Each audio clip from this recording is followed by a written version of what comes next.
Good morning. എല്ലാവർക്കും second year business studies ക്ലാസ്സിലേക്ക് സ്വാഗതം. കഴിഞ്ഞ ക്ലാസ്സിൽ നമ്മൾ പ്ലാനിങ്ങിനെ കുറിച്ചാണ് പഠിച്ചത്. പ്ലാനിങ് എന്താണെന്ന് പഠിച്ചു, അതിൻ്റെ ഫീച്ചേഴ്സ് എന്തൊക്കെയാണെന്നും അതിൻ്റെ ഇമ്പോർട്ടൻസും ലിമിറ്റേഷൻസും ഒക്കെ നമ്മൾ പഠിച്ചു കഴിഞ്ഞു. അപ്പോൾ പ്ലാനിങ് എന്താണെന്ന് എല്ലാവർക്കും അറിയാമല്ലോ. എന്താണ് planning? Planning is deciding in advance what is to be done in future. ഭാവിയിൽ എന്ത് ചെയ്യണമെന്ന് മുൻകൂട്ടി തീരുമാനിക്കുന്ന പ്രക്രിയയാണ് പ്ലാനിങ്. അതായത് planning is the process of deciding in advance what to do, when to do, where to do, how to do and who is to do it. അതായത് ഭാവിയിൽ എന്ത് ചെയ്യണമെന്നും അത് എങ്ങനെ ചെയ്യണമെന്നും എപ്പോൾ ചെയ്യണമെന്നും എവിടെ വെച്ച് ചെയ്യണമെന്നും ആര് ചെയ്യണമെന്നും മുൻകൂട്ടി തീരുമാനിക്കുന്ന പ്രക്രിയ നമ്മൾ പ്ലാനിങ് എന്ന് പറയുന്നു. ഇന്ന് നമ്മൾ പഠിക്കാൻ പോകുന്നത് പ്ലാനിങ്ങിന്റെ സ്റ്റെപ്പുകളെ കുറിച്ചാണ്. അതായത് process of planning or steps in planning. എന്തൊക്കെയാണ് പ്ലാനിങ്ങിന്റെ സ്റ്റെപ്പുകൾ എന്നുള്ളത് ഞാൻ ആദ്യ പോയിന്റ്സ് ഒന്ന് പറയാം. 1. സെറ്റിംഗ് ഓഫ് ഒബ്ജക്റ്റീവ്സ്, ലക്ഷ്യങ്ങൾ നിർണയിക്കുക. 2. ഡെവലപ്പിംഗ് പ്ലാനിംഗ് പ്രിമിസസ്, പ്ലാനിംഗ് സങ്കല്പങ്ങൾ വികസിപ്പിക്കുക. 3. ഐഡന്റിഫയിങ് ഓൾട്ടർനേറ്റീവ്സ്, ബദലുകളെ തിരിച്ചറിയുക അല്ലെങ്കിൽ ബദലുകളെ കണ്ടെത്തുക. 4. ഇവാലുവേറ്റിംഗ് ഓൾട്ടർനേറ്റീവ്സ്, ഈ ബദലുകളെ വിലയിരുത്തുക. 5. സെലക്ടിംഗ് ദ ബെസ്റ്റ് ഓൾട്ടർനേറ്റീവ്, ഏറ്റവും നല്ല ബദലിനെ തിരഞ്ഞെടുക്കുക. 6. Implementation of the plan, plan നടപ്പിലാക്കുക. 7. ഫോളോ അപ്പ് ആക്ഷൻ, തുടർ നടപടികൾ. അപ്പൊ എന്തൊക്കെയാണ് പ്ലാനിങ്ങിന്റെ സ്റ്റെപ്പുകൾ എന്ന് പറയുന്നത്? 7 സ്റ്റെപ്പുകളാണുള്ളത്. 1. സെറ്റിംഗ് ഓഫ് ഒബ്ജക്റ്റീവ്സ്, ലക്ഷ്യങ്ങൾ നിർണയിക്കുക. 2. ഡെവലപ്പിംഗ് പ്ലാനിംഗ് പ്രിമിസസ്, പ്ലാനിംഗ് സങ്കല്പങ്ങൾ വികസിപ്പിക്കുക. 3. ഐഡന്റിഫയിങ് ഓൾട്ടർനേറ്റീവ്സ്, ബദലുകളെ കണ്ടെത്തുക അല്ലെങ്കിൽ ബദലുകളെ തിരിച്ചറിയുക. 4. ഇവാലുവേറ്റിംഗ് ഓൾട്ടർനേറ്റീവ്സ്, ഓൾട്ടർനേറ്റീവ്സിനെ ഇവാലുവേറ്റ് ചെയ്യുക, അതായത് ബദലുകളെ വിലയിരുത്തുക. 5. സെലക്ടിംഗ് ദ ബെസ്റ്റ് ഓൾട്ടർനേറ്റീവ്, ഏറ്റവും നല്ല ഓൾട്ടർനേറ്റീവിനെ തിരഞ്ഞെടുക്കുക. 6. Implementation of the plan, plan നടപ്പിലാക്കുക. 7. ഫോളോ അപ്പ് ആക്ഷൻ, തുടർ നടപടികൾ. മനസ്സിലായല്ലോ? അപ്പൊ പ്ലാനിങ്ങിന്റെ സ്റ്റെപ്പുകൾ 7 എണ്ണമാണ്. ഏതൊക്കെയാണെന്നൂടെ ഞാൻ പറയാം. 1. Setting of objectives. 2. Developing planning premises. 3. Identifying alternatives. 4. Evaluating alternatives. 5. Selecting the best alternative. 6.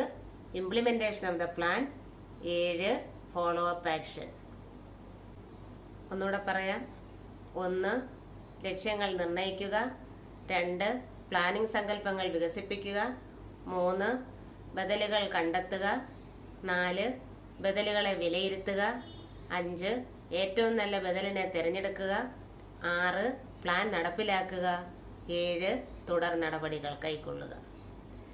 ഇനി നമുക്ക് ഈ ഓരോന്നും എന്താണെന്ന് വിശദമായിട്ടൊന്ന് പരിശോധിക്കാം. 1.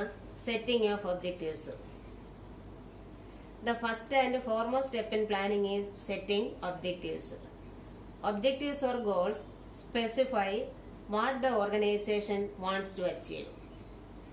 അതായത് പ്ലാനിങ്ങിന്റെ ഏറ്റവും പ്രധാനപ്പെട്ടതും അതുപോലെ തന്നെ ഏറ്റവും ആദ്യത്തേതുമായിട്ടുള്ള സ്റ്റെപ്പ് എന്ന് പറയുന്നത് എന്താണ്? അതിന്റെ ലക്ഷ്യങ്ങൾ നിർണ്ണയിക്കുക എന്നുള്ളതാണ്. എന്താണ് ലക്ഷ്യങ്ങൾ എന്ന് പറയുന്നത്? ഒരു സ്ഥാപനം നേടിയെടുക്കാൻ ആഗ്രഹിക്കുന്നത് എന്താണോ അതാണ് ഇതിന്റെ ലക്ഷ്യങ്ങൾ എന്ന് പറയുന്നത്. ഒരു സ്ഥാപനം നേടിയെടുക്കാൻ ആഗ്രഹിക്കുന്ന ലക്ഷ്യങ്ങൾ തീരുമാനിക്കുകയാണ് പ്ലാനിങ്ങിലൂടെ ചെയ്യുന്നത്. ഉദാഹരണത്തിന്, ഒരു വാട്ടർ പ്യൂരിഫയർ കമ്പനി അതിന്റെ വിൽപ്പനയിൽ 20% വർധന ലക്ഷ്യമിടുന്നു. അതാണ് അതിന്റെ ഒബ്ജക്റ്റീവ് എന്ന് പറയുന്നത്.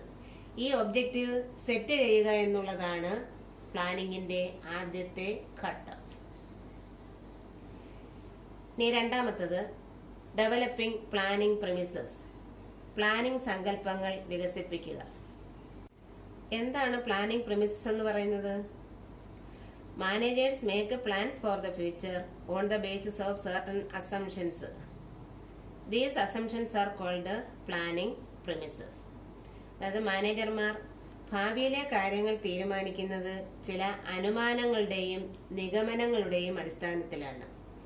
ഈ അനുമാനങ്ങളെയും നിഗമനങ്ങളെയുമാണ് പ്ലാനിംഗ് പ്രിമിസസ് എന്ന് വിളിക്കുന്നത്. അപ്പൊ എന്താണ് പ്ലാനിംഗ് പ്രിമിസസ് എന്ന് പറയുന്നത്? മാനേജർമാർ ഭാവിയിലെ കാര്യങ്ങൾ തീരുമാനിക്കുന്നത് ചില അനുമാനങ്ങളുടെയും നിഗമനങ്ങളുടെയും അടിസ്ഥാനത്തിലാണ്. ഈ അനുമാനങ്ങളെയും നിഗമനങ്ങളെയുമാണ് പ്ലാനിംഗ് പ്രിമിസസ് എന്ന് പറയുന്നത്. അതായത് ഭാവിയിൽ ഉണ്ടാകാൻ സാധ്യതയുള്ള സംഭവ വികാസങ്ങളുടെ ഏകദേശ ധാരണകളാണ് പ്ലാനിംഗ് പ്രിമിസസ് എന്ന് പറയുന്നത്. ഭാവിയിൽ എന്തെല്ലാം സംഭവങ്ങൾ ഉണ്ടാകാൻ സാധ്യതയുണ്ട് അതിനെക്കുറിച്ച് ഒരു ഏകദേശ ധാരണ ഉണ്ടാക്കുകയാണ് പ്ലാനിംഗ് പ്രിമിസസ് എന്ന് പറയുന്നത്. ഈ സങ്കല്പങ്ങൾ അനുസരിച്ചാണ് പ്ലാനിങ് നടത്തുന്നത്. അപ്പം പ്ലാനിംഗ് പ്രിമിസസ് എന്താണെന്ന് മനസ്സിലായല്ലോ. അപ്പൊ ഈ പ്ലാനിംഗ് പ്രിമിസസിനെ നമുക്ക് രണ്ടായിട്ട് തിരിക്കാം. Planning premises can be classified into internal premises and external premises. Planning പ്രിമിസസിനെ ആന്തരിക സങ്കല്പങ്ങളെന്നും ബാഹ്യ സങ്കല്പങ്ങളെന്നും രണ്ടായി തിരിക്കാം. ഇനി എന്താണ് ഇന്റേണൽ പ്രിമിസസ് എന്ന് പറയുന്നത്? അതായത് ആന്തരിക സങ്കല്പങ്ങൾ എന്ന് പറയുന്നത് those premises which are under the control of the organization are called internal premises. അതായത് സ്ഥാപനങ്ങളുടെ നിയന്ത്രണത്തിലുള്ള പ്ലാനിംഗ് സങ്കല്പങ്ങളെയാണ് ഇന്റേണൽ പ്രിമിസസ് എന്ന് പറയുന്നത്. അപ്പൊ സ്ഥാപനത്തിന് നിയന്ത്രിക്കാൻ പറ്റുന്ന സങ്കല്പങ്ങളെ അല്ലെങ്കിൽ ഘടകങ്ങളെ എന്താണെന്ന് പറയാം? ഇന്റേണൽ പ്രിമിസസ് എന്ന് പറയാം. For example machinery, money, quality of the employees etcetera. അപ്പം സ്ഥാപനത്തിന് നിയന്ത്രിക്കാൻ പറ്റുന്ന ഘടകങ്ങളെ നമുക്ക് എന്തെന്ന് പറയാം? ഇന്റേണൽ പ്രിമിസസ് എന്ന് പറയാം. ഇനി എക്സ്റ്റേണൽ പ്രിമിസസ് എന്ന് പറഞ്ഞാൽ എന്താണ്? Premises beyond the control of the organisation are called external premises. അതായത് സ്ഥാപനത്തിന് നിയന്ത്രിക്കാൻ പറ്റാത്ത ഘടകങ്ങളെ അല്ലെങ്കിൽ സങ്കല്പങ്ങളെ നമുക്ക് എക്സ്റ്റേണൽ പ്രിമിസസ് എന്ന് പറയാം. ഉദാഹരണത്തിന് political changes, technological changes etcetera. അതായത് രാഷ്ട്രീയപരമായിട്ടുണ്ടാകുന്ന മാറ്റങ്ങളെയും സാങ്കേതികപരമായിട്ടുണ്ടാകുന്ന മാറ്റങ്ങളെയും ഒന്നും ഒരു സ്ഥാപനത്തിന് നിയന്ത്രിക്കാൻ സാധിക്കുകയില്ല. അതുകൊണ്ട് അത് എന്താണെന്ന് പറയാം? എക്സ്റ്റേണൽ പ്രിമിസസ് എന്ന് പറയാം. അപ്പൊ ഇതുവരെ പറഞ്ഞ രണ്ട് പോയിന്റുകൾ ഏതൊക്കെയാണ്? ഒന്ന് സെറ്റിംഗ് ഒബ്ജക്റ്റീവ്സ്, രണ്ട് ഡെവലപ്പിംഗ് പ്ലാനിംഗ് പ്രിമിസസ്. ഇനി മൂന്നാമത്തത് ഐഡന്റിഫൈയിങ് ഓൾട്ടർനേറ്റീവ്സ്, ബദലുകളെ കണ്ടെത്തുക അല്ലെങ്കിൽ ബദലുകളെ തിരിച്ചറിയുക. Once the objectives are set and assumptions are made, the next step is to identify all the possible course of action. അതായത് സ്ഥാപനത്തിന്റെ ലക്ഷ്യങ്ങൾ നിർണ്ണയിക്കുകയും പ്ലാനിംഗ് പ്രിമിസസ് രൂപീകരിക്കുകയും ചെയ്തു കഴിഞ്ഞാൽ പ്രശ്നങ്ങൾക്ക് പരിഹാരത്തിനാവശ്യമായിട്ടുള്ള എല്ലാ ബദലുകളും കണ്ടെത്തുകയും, അതായത് എല്ലാ മാർഗങ്ങളും കണ്ടെത്തുകയും അതിനാവശ്യമായിട്ടുള്ള വിവരങ്ങൾ ശേഖരിക്കുകയുമാണ് പ്ലാനിങ്ങിന്റെ അടുത്ത സ്റ്റെപ്പ് എന്ന് പറയുന്നത്. അപ്പൊ എന്താണ് മൂന്നാമത്തെ സ്റ്റെപ്പ്? ഐഡന്റിഫൈയിങ് ഓൾട്ടർനേറ്റീവ്സ്, ബദലുകളെ കണ്ടെത്തുക അല്ലെങ്കിൽ ബദലുകളെ തിരിച്ചറിയുക.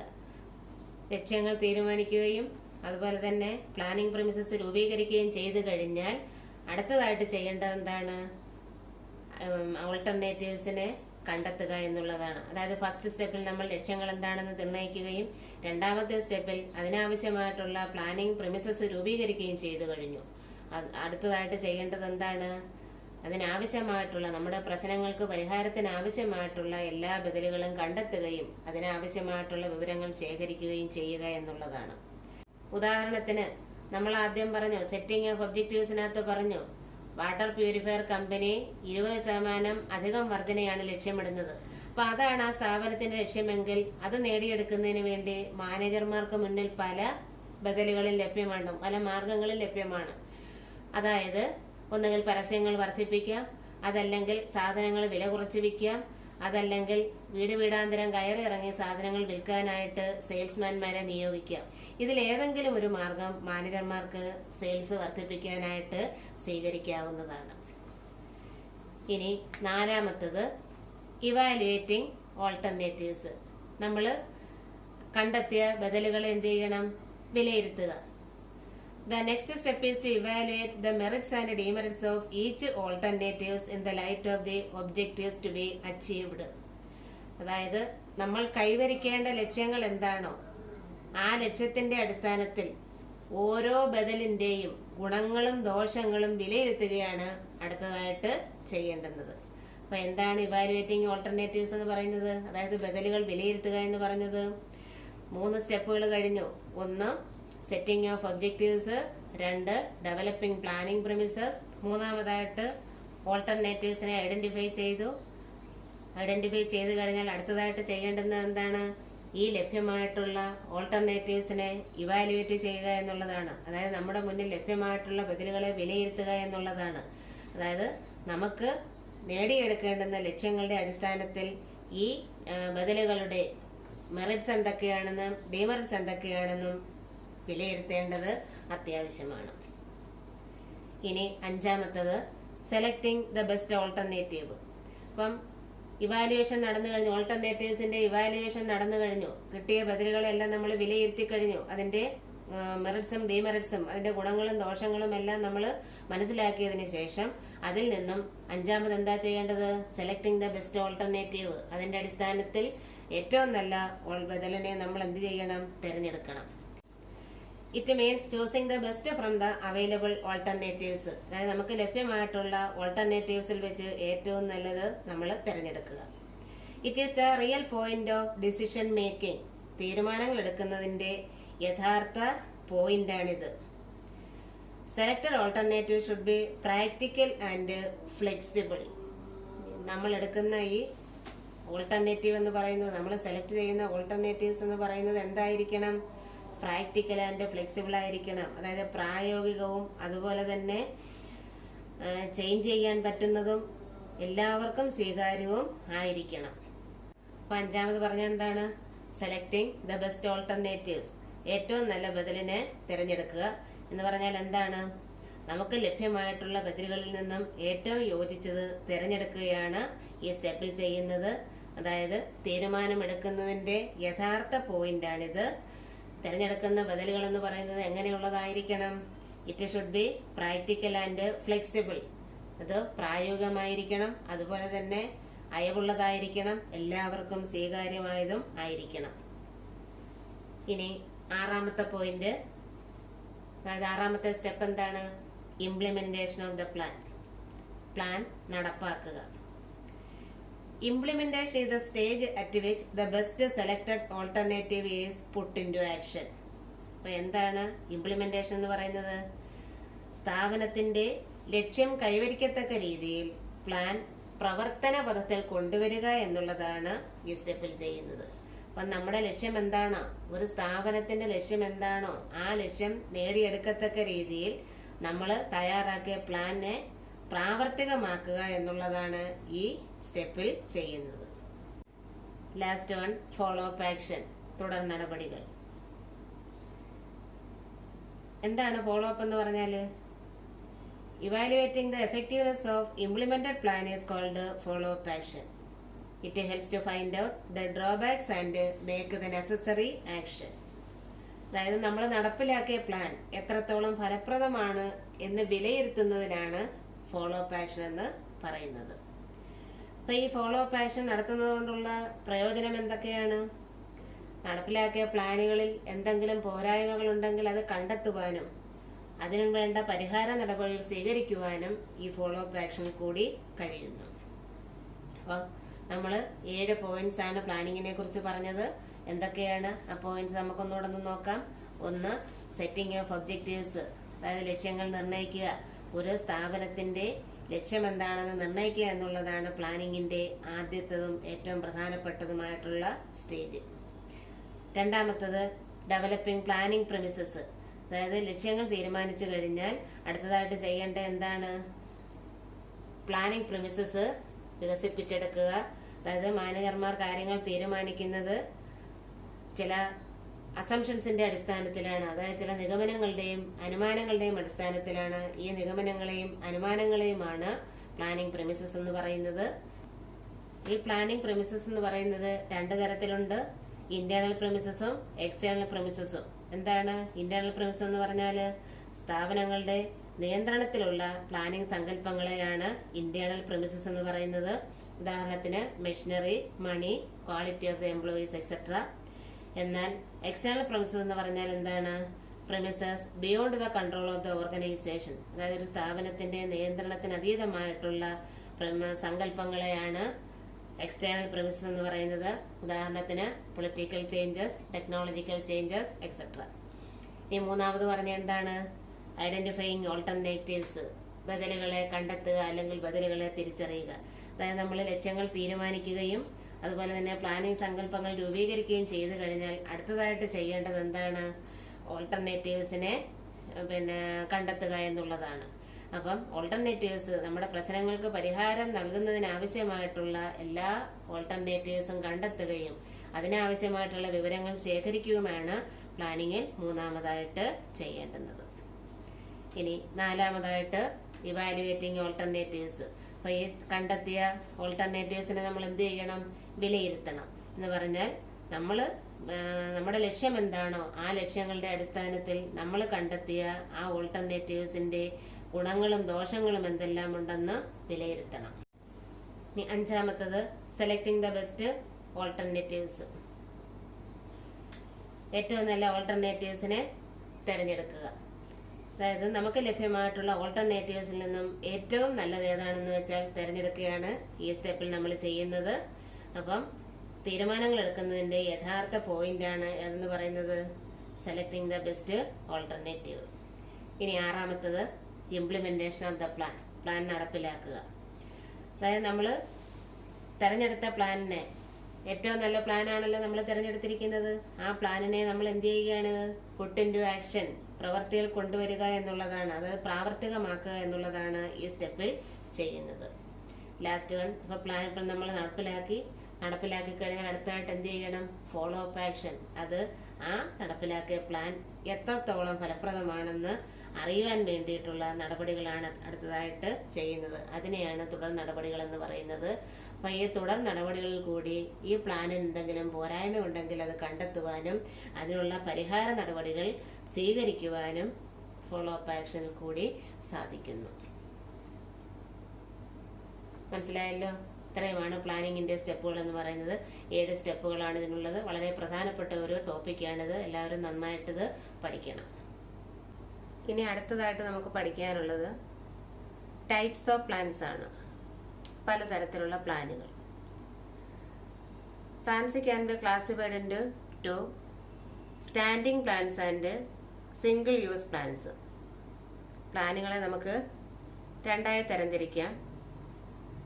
സിംഗിൾ യൂസ് പ്ലാൻസ് എന്നും സ്റ്റാൻഡിംഗ് പ്ലാൻസ് എന്നും. എന്താണ് സിംഗിൾ യൂസ് പ്ലാൻസ് എന്ന് പറയുന്നത്? ഒറ്റത്തവണ ഉപയോഗിക്കുന്നതിന് വേണ്ടി തയ്യാറാക്കുന്ന പ്ലാനുകളെന്നും, സ്റ്റാൻഡിംഗ് പ്ലാൻസ് എന്ന് പറഞ്ഞാലോ സ്ഥിരമായ ഉപയോഗത്തിന് വേണ്ടി തയ്യാറാക്കുന്ന പ്ലാനുകളെന്നും. അപ്പം പ്ലാനുകൾ 2 തരത്തിലുണ്ട്. സിംഗിൾ യൂസ് പ്ലാൻസും ഉണ്ട്, സ്റ്റാൻഡിംഗ് പ്ലാൻസും ഉണ്ട്. അതായത് ഒറ്റ പ്രാവശ്യത്തേക്ക് വേണ്ടി, അതായത് ഒരു ആവശ്യത്തിന് വേണ്ടി മാത്രം തയ്യാറാക്കുന്ന പ്ലാനുകളുണ്ട്. അതുപോലെ തന്നെ ദീർഘകാലത്തെ ആവശ്യങ്ങൾക്ക് വേണ്ടി, അതായത് സ്ഥിരമായിട്ടുള്ള ഉപയോഗത്തിന് വേണ്ടി തയ്യാറാക്കുന്ന പ്ലാനുകളുമുണ്ട്. എന്താണ് സിംഗിൾ യൂസ് പ്ലാൻസ് എന്ന് പറയുന്നത്? It is used four one time event or project. അതായത് ഒറ്റത്തവണ ഉപയോഗിക്കുന്നതിന് വേണ്ടി അല്ലെങ്കിൽ ഒരു പ്രോജക്റ്റിന് വേണ്ടി തയ്യാറാക്കുന്ന പ്ലാനുകളെയാണ് സിംഗിൾ യൂസ് പ്ലാൻസ് എന്ന് പറയുന്നത്. ഏതെങ്കിലും ഒരു പ്രത്യേക പർപ്പസിന് വേണ്ടി തയ്യാറാക്കുന്ന പ്ലാനുകളാണിത്. ഇതൊരിക്കലും ആവർത്തിച്ചുപയോഗിക്കുന്നില്ല. ആ ഒരു പർപ്പസ് പൂർത്തിയായി കഴിഞ്ഞാൽ അതെന്ത് ചെയ്യുന്നു? ഈ പ്ലാൻ മാറ്റുകയാണ് ചെയ്യുന്നത്. ഇതിന്റെ കാലാവധി എന്ന് പറയുന്നത് പ്രോജക്റ്റിന്റെ ടൈപ്പിനനുസരിച്ചാണ് നിലനിൽക്കുന്നത്. ഒന്നുകിൽ ഒരു ദിവസം, അല്ലെങ്കിൽ ഒരാഴ്ച, അല്ലെങ്കിൽ ഒരു മാസം. ഇങ്ങനെയാണ് പ്രോജക്റ്റിന്റെ കാലാവധി. ഒരു സെമിനാർ കണ്ടക്ട് ചെയ്യുന്നതിന് വേണ്ടി പ്ലാൻ തയ്യാറാക്കുക, അല്ലെങ്കിൽ ഒരു കോൺഫറൻസ് നടത്തുന്നതിന് വേണ്ടിയിട്ടുള്ള പ്ലാൻ തയ്യാറാക്കുക ചെയ്താൽ അതെന്താണെന്ന് പറയാം? സിംഗിൾ യൂസ് പ്ലാൻസ് ആണെന്ന് പറയാം. അപ്പം എന്താണ് സിംഗിൾ യൂസ് പ്ലാൻസ് എന്ന് പറയുന്നത്? ഒറ്റത്തവണ ഉപയോഗിക്കുന്നതിന് വേണ്ടി അല്ലെങ്കിൽ ഒരു പ്രോജക്റ്റിന് വേണ്ടി തയ്യാറാക്കുന്ന പ്ലാനുകളെയാണ് സിംഗിൾ യൂസ് പ്ലാൻസ് എന്ന് പറയുന്നത്. അതിന്റെ എക്സാമ്പിൾ എന്ന് പറയുന്നത് ബഡ്ജറ്റ്, പ്രോഗ്രാംസ്, പ്രോജക്റ്റ് എക്സെട്ര. അടുത്തത് standing plans. Standing plan is used for activities that occur regularly over a period of time. ഒരു നിശ്ചിത കാലയളവിൽ പതിവായി നടക്കുന്ന പ്രവർത്തനങ്ങൾക്ക് വേണ്ടി തയ്യാറാക്കുന്ന പ്ലാനുകളാണ് സ്റ്റാൻഡിംഗ് പ്ലാൻസ് എന്ന് പറയുന്നത്. ഈ പ്ലാനുകൾ നമുക്ക് ആവർത്തിച്ച് ഉപയോഗിക്കാവുന്നതാണ്. അപ്പം സ്റ്റാൻഡിംഗ് പ്ലാൻസ് എന്ന് പറഞ്ഞാൽ എന്താണ്? Standing plan is used for activities that occur regularly over a period of time.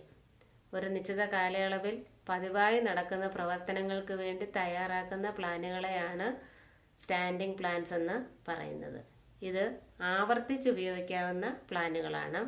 ഇതൊരിക്കൽ തയ്യാറാക്കിയിട്ട് പിന്നെ ബിസിനസ്സിൻ്റെ ആവശ്യങ്ങൾക്കനുസരിച്ച് ആവശ്യമെങ്കിൽ മോഡിഫൈ ചെയ്ത് ഉപയോഗിക്കുകയും ചെയ്യുന്നു. ഉദാഹരണത്തിന് policies, procedures, rules, methods etcetera. അപ്പോൾ ഒരു മാസ്റ്റർ പ്ലാൻ തയ്യാറാക്കി കഴിഞ്ഞാൽ അത് നടപ്പിലാക്കുന്നതിനാവശ്യമായിട്ടുള്ള സബ് പ്ലാൻസ് അല്ലെങ്കിൽ ഡെറിവേറ്റീവ് പ്ലാൻസ് മാനേജ്മെന്റ് വികസിപ്പിച്ചെടുക്കേണ്ടതായിട്ടുണ്ട്. ഈ സബ് പ്ലാനുകൾ ഏതൊക്കെയാണെന്ന് നമുക്കൊന്ന് പരിശോധിക്കാം. ഇപ്പൊ ഈ സബ് പ്ലാനുകൾ ഏതൊക്കെയാണ്? 1 objectives, 2 strategies, 3 policies, 4 procedures, 5 methods, 6 rules, 7 programmes, 8 budgets. അപ്പോൾ ഏതൊക്കെയാണ് ഈ സബ് പ്ലാൻസ് അല്ലെങ്കിൽ ഡെറിവേറ്റീവ് പ്ലാൻസ് അല്ലെങ്കിൽ അനുബന്ധ പദ്ധതികൾ എന്ന് പറയുന്നത്? 1 ഒബ്ജക്റ്റീവ്സ് ലക്ഷ്യങ്ങൾ, 2 സ്ട്രാറ്റജീസ് തന്ത്രങ്ങൾ, 3 പോളിസീസ് നയങ്ങൾ, 4 പ്രൊസീജിയേഴ്സ് നടപടിക്രമങ്ങൾ, 5 മെത്തേഡ്സ് രീതികൾ, 6 റൂൾസ് നിയമങ്ങൾ, 7 പ്രോഗ്രാംസ് പരിപാടികൾ, 8 ബഡ്ജറ്റുകൾ. അപ്പോൾ ഇതിനെക്കുറിച്ച് ഓരോന്നിനെക്കുറിച്ച് നമുക്ക് വിശദമായിട്ടൊന്ന് നോക്കാം. Objectives. Objectives are the ends to which management seeks to achieve by its operations. അതായത് മാനേജ്മെന്റ് എത്തിച്ചേരാൻ ആഗ്രഹിക്കുന്ന ഭാവി നിലപാടിനെയാണ് ലക്ഷ്യങ്ങളെന്ന് പറയുന്നത്. ഒരു ബിസിനസ് സ്ഥാപനം കാലക്രമത്തിൽ നേടിയെടുക്കാൻ ആഗ്രഹിക്കുന്ന ഫലങ്ങളാണ് അവയുടെ ഒബ്ജക്റ്റീവ്സ്. മറ്റു രീതിയിൽ പറയുകയാണെങ്കിൽ ഒരു സ്ഥാപനം എന്തിനെ ലാക്കാക്കി പ്രവർത്തിക്കുന്നുവോ അതാണ് അവരുടെ ഒബ്ജക്റ്റീവ്സ് എന്ന് പറയുന്നത്. അപ്പോൾ ഒബ്ജക്റ്റീവ്സ് എന്ന് പറഞ്ഞാൽ എന്താണ്? മാനേജ്മെന്റ് എത്തിച്ചേരാൻ ആഗ്രഹിക്കുന്ന ഭാവി നിലപാടിനെയാണ് ഒബ്ജക്റ്റീവ്സ് എന്ന് പറയുന്നത്. അല്ലെങ്കിൽ ഒരു ബിസിനസ് സ്ഥാപനം കാലക്രമത്തിൽ നേടിയെടുക്കാൻ ആഗ്രഹിക്കുന്ന ഫലങ്ങളെയാണ് ഒബ്ജക്റ്റീവ്സ് എന്ന് പറയുന്നത്. മറ്റൊരു രീതിയിൽ പറയുകയാണെങ്കിൽ ഒരു സ്ഥാപനം എന്തിനെ ലക്ഷ്യമിട്ടുകൊണ്ട് പ്രവർത്തിക്കുന്നു അല്ലെങ്കിൽ എന്തിനെ ലാക്കാക്കി പ്രവർത്തിക്കുന്നു അതാണ് അതിൻ്റെ ഒബ്ജക്റ്റീവ്സ് എന്ന് പറയുന്നത്. അടുത്തത് സ്ട്രാറ്റജീസ്, തന്ത്രങ്ങൾ. എന്താണ് സ്ട്രാറ്റജി എന്ന് പറയുന്നത്? It is A comprehensive plan for accomplishing an organisations objectives. അതായത് ഒരു ഓർഗനൈസേഷന്റെ ലക്ഷ്യങ്ങൾ നിറവേറ്റുന്നതിനുള്ള സമഗ്രമായ പദ്ധതിയാണ് സ്ട്രാറ്റജി എന്ന് പറയുന്നത്. അതായത് വ്യത്യസ്തങ്ങളായ ഓരോ സാഹചര്യങ്ങളിലും വിജയം കൈവരിച്ച് ലക്ഷ്യത്തിലെത്തിക്കാൻ സ്വീകരിക്കേണ്ട മാർഗങ്ങളാണ് സ്ട്രാറ്റജീസ്. ബിസിനസ് സ്ട്രാറ്റജി എന്ന് പറഞ്ഞാൽ എന്താണ്? മാർക്കറ്റിലുള്ള കോമ്പറ്റിറ്റേഴ്സിൽ നിന്നും വിജയിക്കുന്നതിനുള്ള മാർഗങ്ങളാണ് സ്ട്രാറ്റജി എന്ന്, അതായത് ബിസിനസ് സ്ട്രാറ്റജി എന്ന് പറയുന്നത്. അതായത് മാർക്കറ്റിൽ ബിസിനസ്മാൻ അഭിമുഖീകരിക്കുന്ന കോമ്പറ്റിറ്റേഴ്സിൽ നിന്നും വിജയിക്കുന്നതിനുള്ള അല്ലെങ്കിൽ അവരെ എതിർത്ത് തോൽപ്പിക്കുന്നതിനുള്ള മാർഗങ്ങളെയാണ് സ്ട്രാറ്റജി എന്ന് പറയുന്നത്. അപ്പം എന്താണ് സ്ട്രാറ്റജി എന്ന് പറയുന്നത്? Strategy is A comprehensive plan for accomplishing an organisations objective. ഒരു ഓർഗനൈസേഷന്റെ ലക്ഷ്യങ്ങൾ നിറവേറ്റുന്നതിനുള്ള സമഗ്രമായിട്ടുള്ള ഒരു പദ്ധതിയാണ് സ്ട്രാറ്റജി എന്ന് പറയുന്നത്. അതായത് പല സാഹചര്യങ്ങളിലും വ്യത്യസ്തമായിട്ടുള്ള പല സാഹചര്യങ്ങളിലും വിജയം കൈവരിച്ചിട്ട് ലക്ഷ്യത്തിലെത്താൻ വേണ്ടി സ്വീകരിക്കുന്ന മാർഗങ്ങളെയാണ് സ്ട്രാറ്റജി എന്ന് പറയുന്നത്.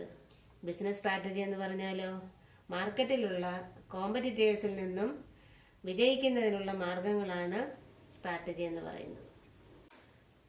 അടുത്തത് പോളിസീസ്, നയങ്ങൾ. Policy is a general statement that indicates the stand of an organization. Policies provide guidance in decision making. ഒരു സ്ഥാപനത്തിന്റെ നിലപാടുകൾ തീരുമാനിക്കുന്നതിന് മാർഗനിർദ്ദേശം നൽകുന്ന പൊതു പ്രസ്താവനകളെയാണ് പോളിസി എന്ന് പറയുന്നത്. ഇത് തീരുമാനങ്ങൾ എടുക്കുന്നതിനുള്ള മാർഗനിർദ്ദേശം നൽകുന്നു. അപ്പൊ എന്താണ് പോളിസി എന്ന് പറയുന്നത്? ഒരു സ്ഥാപനത്തിന്റെ സ്റ്റാൻഡിനെ തീരുമാനിക്കുന്ന അല്ലെങ്കിൽ നിലപാടിനെ തീരുമാനിക്കുന്നതിന് മാർഗനിർദ്ദേശം നൽകുന്ന പൊതു പ്രസ്താവനകളെയാണ് പോളിസി എന്ന് പറയുന്നത്. ഇത് ഒരു സ്ഥാപനത്തിന്റെ തീരുമാനങ്ങൾ എടുക്കുന്നതിനുള്ള മാർഗനിർദ്ദേശങ്ങൾ നൽകുന്നു.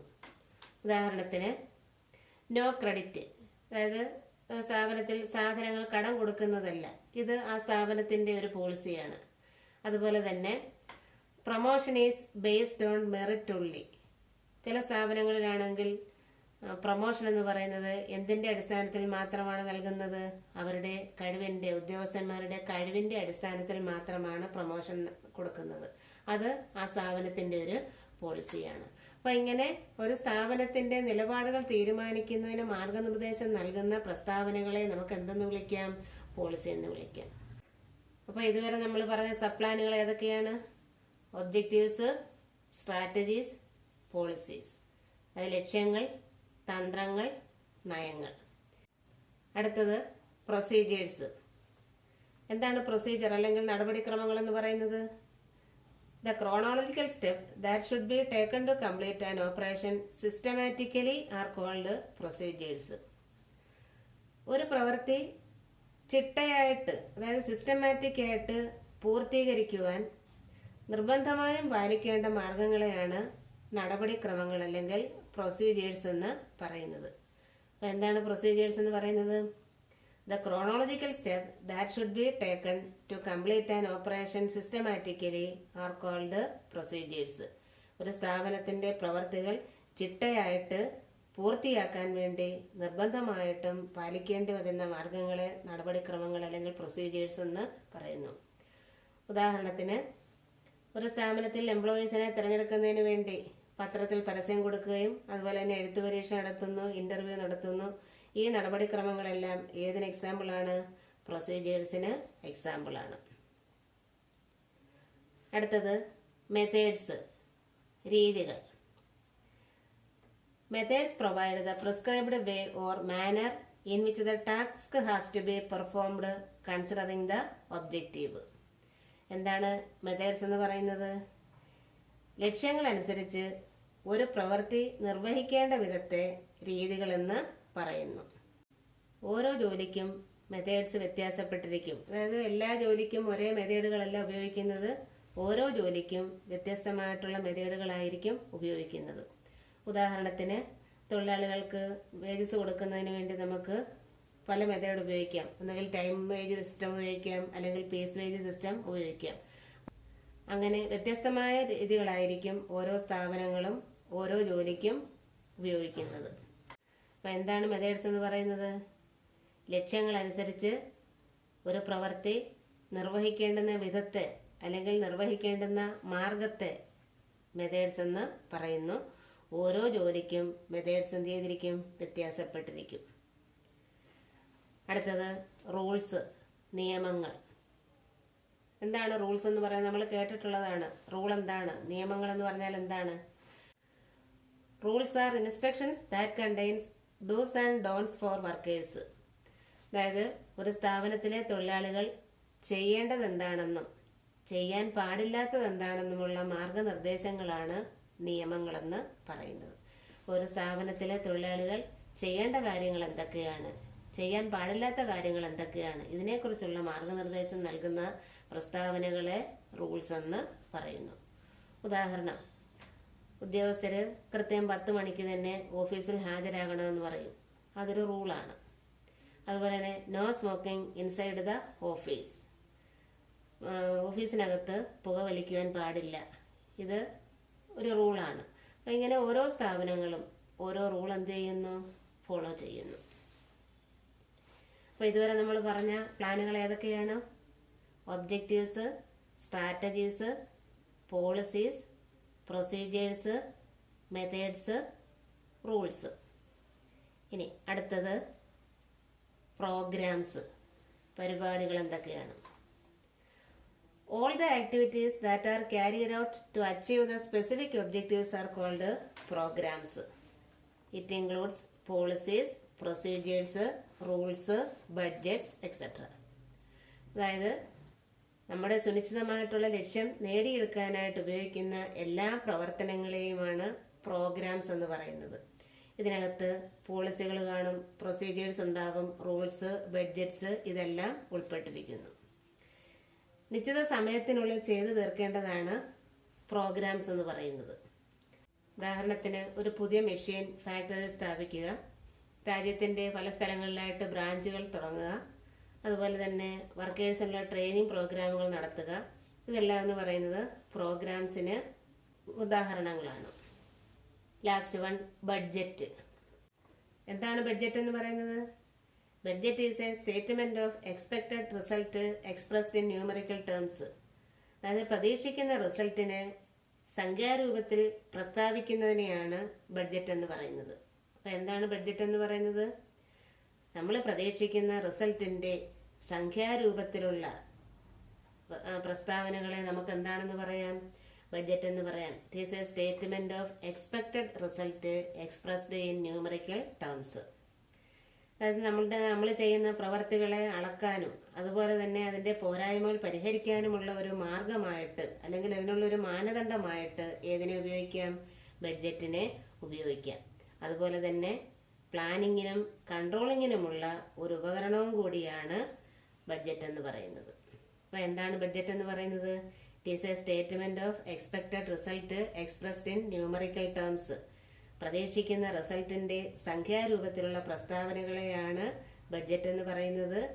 നമ്മൾ ചെയ്യുന്ന പ്രവർത്തികളെ അളക്കുവാനും അതുപോലെ തന്നെ അതിന്റെ പോരായ്മകൾ പരിഹരിക്കുന്നതിനുമുള്ള മാനദണ്ഡമായിട്ടാണ് ബഡ്ജറ്റിനെ ഉപയോഗിക്കുന്നത്. അതുപോലെ തന്നെ പ്ലാനിങ്ങിനും കൺട്രോളിങ്ങിനുമുള്ള ഒരു ഉപകരണവും കൂടിയായിട്ട് ബഡ്ജറ്റിനെ കണക്കാക്കുന്നു.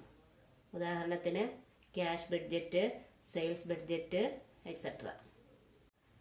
അപ്പൊ ഇതുവരെ നമ്മൾ പറഞ്ഞ പ്ലാനുകൾ ഏതൊക്കെയാണ്?